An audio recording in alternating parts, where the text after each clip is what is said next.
ইরানের সঙ্গে সম্পর্ক এবং দেশটি থেকে জ্বালানি তেল ক্রয়ের অভিযোগে 4 ভারতীয় কোম্পানিকে নিষেধাজ্ঞা দিয়েছে যুক্তরাষ্ট্রের পররাষ্ট্র মন্ত্রণালয়। 24 আগস্ট দেশটির মন্ত্রণালয় থেকে দেয়া এক বিবৃতিতে এ তথ্য জানানো হয়েছে।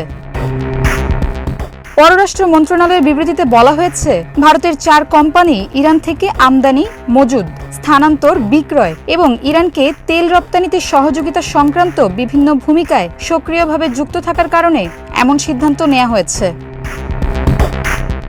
নিষেধাজ্ঞার আওতায় পড়া কোম্পানিগুলো হল পোর্টিস partner LLP, Sadashiv overseas limited, PR Softech private limited এবং Prakritis infra impex India private limited.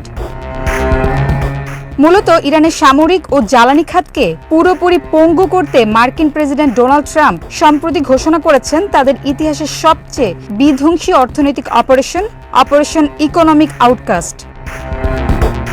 গত 19 আগস্ট নিজের মালিকানাধীন সামাজিক যোগাযোগ মাধ্যম ট্রুথ সোশ্যাল অ্যাকাউন্টে মার্কিন প্রেসিডেন্ট ডোনাল্ড ট্রাম্প স্পষ্ট জানিয়েছেন, ইরানের সঙ্গে তেল চোরাচালান, ভুয়া কোম্পানি পরিচালনা কিংবা যে কোনো ধরনের বাণিজ্যিক সহায়তা অব্যাহত রাখলে সেই দেশকে চরম অর্থনৈতিক মূল্য চোকাতে হবে।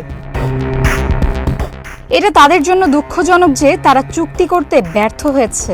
এ কারণে আজ আমি ইরানের বিরুদ্ধে সবচেয়ে বিধ্বংসী অর্থনৈতিক অভিযান ঘোষণা করছি। এই অভিযান এতটা বিধ্বংসী হবে যে এর আগে কোনো রাষ্ট্রের বিরুদ্ধে এমন অভিযান হয়নি। এটা হবে একটি অর্থনৈতিক যুদ্ধ এবং এর জেরে ইরান আন্তর্জাতিক বিশ্ব থেকে অভূতপূর্ব মাত্রায় বিচ্ছিন্ন হয়ে যাবে। ট্রুথ সোশ্যালে ট্রাম্প আরও বলেন, অভিযান চলাকালে কোনো দেশ যদি তার অর্থনৈতিক প্রতিষ্ঠান, বাণিজ্য, বিমানবন্দর অথবা সরকারি প্রতিষ্ঠানের মাধ্যমে ইরানকে কোনো প্রকার সহযোগিতা প্রদান করে, সেক্ষেত্রে সেই দেশকেও ভয়াবহ অর্থনৈতিক পরিণতি ভুগতে হবে।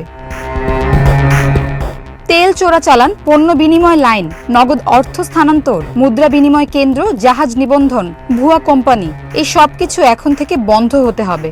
আমেরিকার এই কঠোর নিষেধাজ্ঞা দেওয়ার পর মোদি সরকার এখন ওয়াশিংটন ও ইরানের দ্বন্দ্বে ঠিক কোন কূটনীতির আশ্রয় নেবে? ঋতু শেখ, মানব কণ্ঠ।